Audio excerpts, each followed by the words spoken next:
But again, for me, the gene types, the pheno is just what they look like.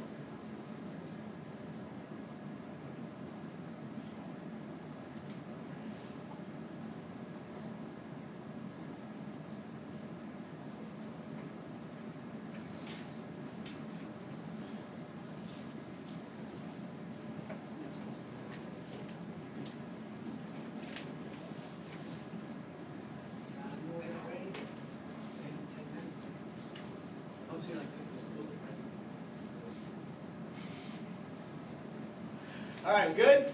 Am I going too fast? Too slow, probably. All right. So here's an example of an equation that kind of puts it all together.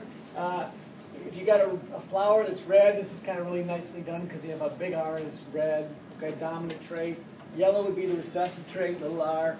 And you go ahead and you pair. Question for you: why do these letters appear in pairs?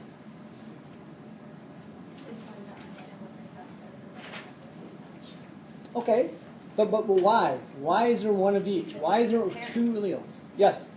It's like one's from the mom, one's from the dad. One's from the mom, one's from the dad. On what? You're right.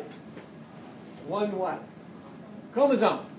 So these genes, remember, we humans have 46 chromosomes, 23 pairs. Those pairs are homologous pairs. Old terminology we learned before, right? But now it comes into play in a kind of a practical way. So moms and dads. So mom or whoever has the big R, dad has the little r. During sexual reproduction, the two come together, reunite, and there's where the pairs are. And it's how those pairs interact that really determines what the expression is going to be. Okay? That's the big picture. All right? Now again, remember, Mendel didn't know about chromosomes. He got results and then worked backwards and figured the only way to get here is if it worked this way. And that's why he used factors to get into that chromosome. All right. Anyway, getting back to this. Okay, so we got the big R, little r combination. If you go through the different crosses, okay, there's two ways of getting red, right? There's big R, and big R, little r. Okay? Because big R is dominant, the red's dominant, it only needs to be seen on one of the two chromosomes. Okay? Because it dominates and masks the presence of the recessive trait, whatever it happens to be in this case, yellow, right? So the only way you see a recessive trait is if there's two of that recessive allele. And the terminology for this is homozygous and homozygous, meaning they both have the same expression. This would be called heterozygous. Okay, two more terms to introduce. Okay, here we go. See, it's like, okay, foreign language, the language of genetics. Homo means same, right? Homosexual, same sex, right? Heterosexual is different. Male, female, same here. Homozygous means they're both the same, meaning they're both capital, or they're both recessive, or they're both dominant, both recessive. That's what homozygous means. They have the same type of expression. Heterozygous means they're different. One's dominant, one's recessive. And a synonymous term for that, we kind of used this, I think, yesterday, was hybrid. So again, just to confuse you, to add another term to the already long list of terms, you got two that are synonyms to make it more interesting. Okay? And that is heterozygous and hybrid.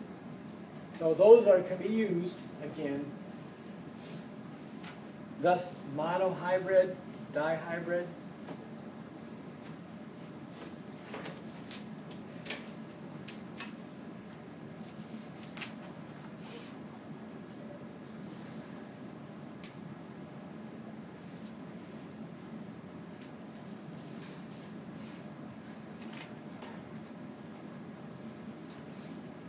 Yes, ma'am.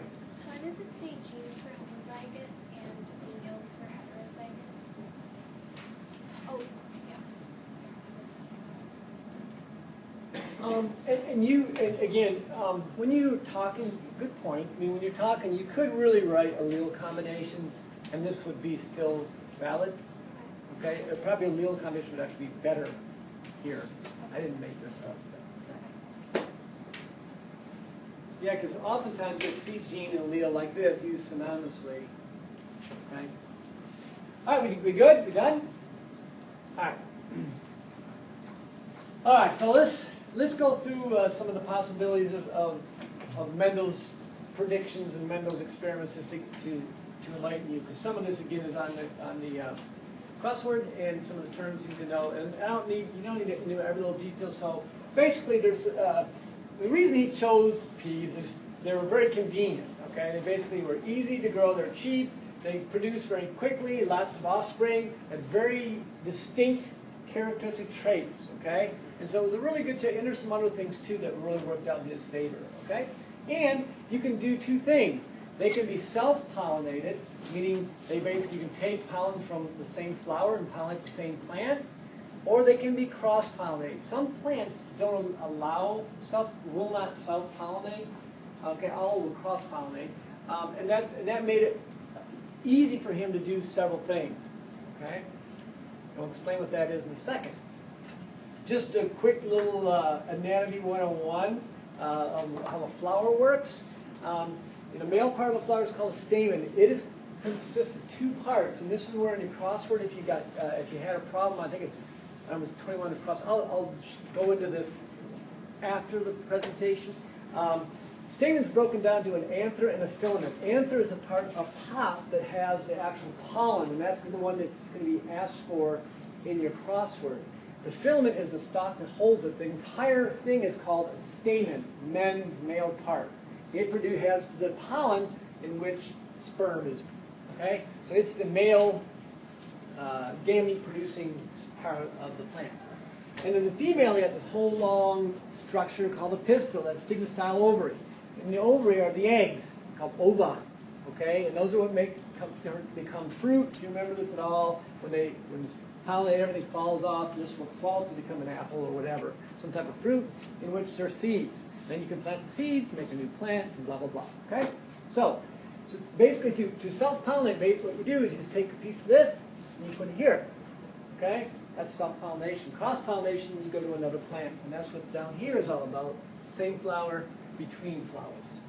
So self-pollination, what it says, cross-pollination is pretty self-descriptive also, between flowers. Yeah? Is that how they make, like, I don't know what kind of flower it is, but it's a mix of two flowers?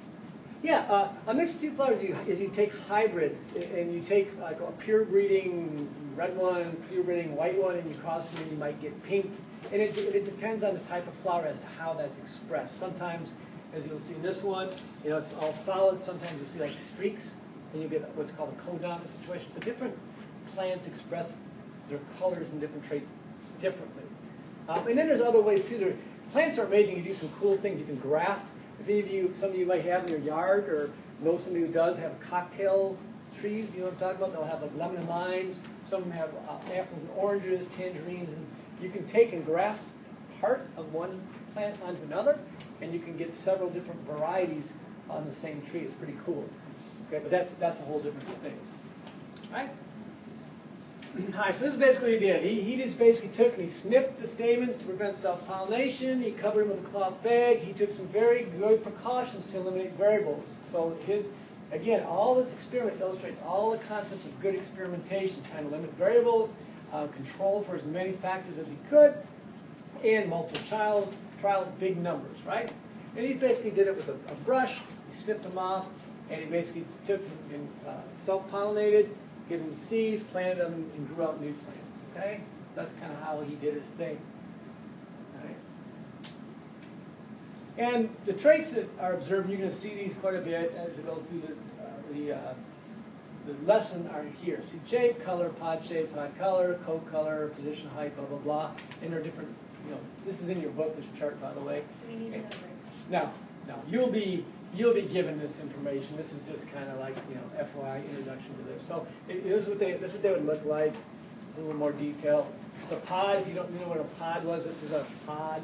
And they had actually yellow pods versus green pods. So, and then the colors, tips, length, stuff like that. Okay, so what he found, this is the kind of the amazing part, is the number game. And yesterday in that coin flip, we were trying to illustrate this point we're going to talk about. So if you look at the numbers, here with like this, if you can't see this in the back, like about 5,500 smooth and 1,800 wrinkled. You do the math, gives you 2.96 to 1, etc. Down the path, 6,000 to 2,000, blah blah blah. And you look at the ratios; they're all a little bit different. None of them are exact. That's pretty darn close. Are exactly 3 to 1, but you average them all up and you round, you get a ratio of 3 to 1. And that is the power and the predictability that he basically gave us based on thousands and thousands of crosses, and that hold true to this day. Okay? And the point is when you can predict something like this, and it's pretty predictable, that you can use that again to, as a businessman, for example, to know what your output's going to be given a certain cross. And that's kind of important, especially like in the seed producing industry. Again, cattle, we talked about this yesterday. Many different industries. It's extremely powerful to know. And this was known again in the 1800s. Now, the key point yesterday that you should have walked away with that I want to kind of make sure we get is this.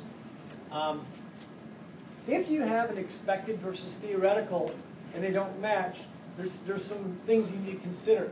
One is, the theoretical is like your prediction, right? So you do your prediction like flipping the coin, 50-50. You'd expect to be 10 times, you have 5 and 5. And as we saw yesterday, some of you did, some of you didn't, right? Due to chance and all that stuff. So if we did this in thousands and thousands of trials, we would become closer to the theoretical.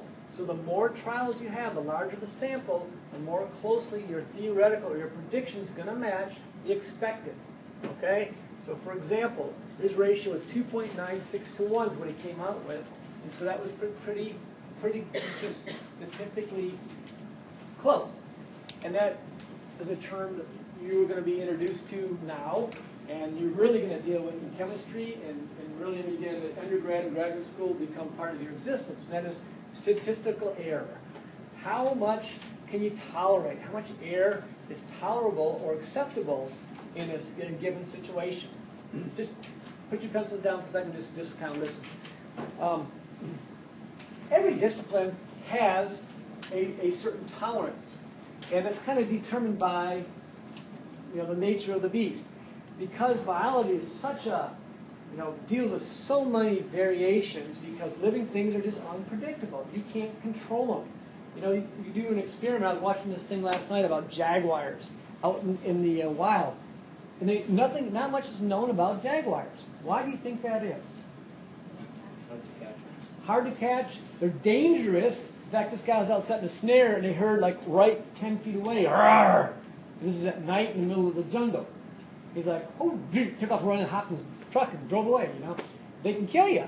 So there's all kinds of logistical problems. Plus, there's just so many things can go wrong. You go on a track of jaguar, you don't know what he's doing. You don't know what he's doing for months, maybe. And you go and you find it later, it's dead, and you have what happened. So there's so many variables in living things that the error in this is huge. Sometimes as much as 10%. Okay? So the discipline that you're in will determine basically how much error is okay. And when you're talking about living things, 10% may sound like a lot. But that might be okay. That means you're 90% accurate that your results are going to be based on what your findings are. Okay? However, if you're a engineer and your job is to hone the little turbine on planes, on jet planes, that spin up maybe 20,000 RPM or more. I don't even know how fast they spin. And that tolerance has to be so perfect because it's off by just a tiny bit. That thing's going to generate wobble, and your jet engine is going to fall apart. Okay, so 10% is not acceptable there. Their tolerance might be 1/10 of 1%. So some disciplines will give, much more statistical error. Others, nothing. Okay, so when you get to engineering stuff, your tolerances are like 1% or less. Again, life sciences are around 5 to 10% depending. Okay, so just FYI on that. All right. So everybody get this concept? All right. That's slide 20. I think we're just going to stop right there, actually. Slide 20. I think we'll stop right there. We need the rest of it. A good place to stop. You can kill that. All right.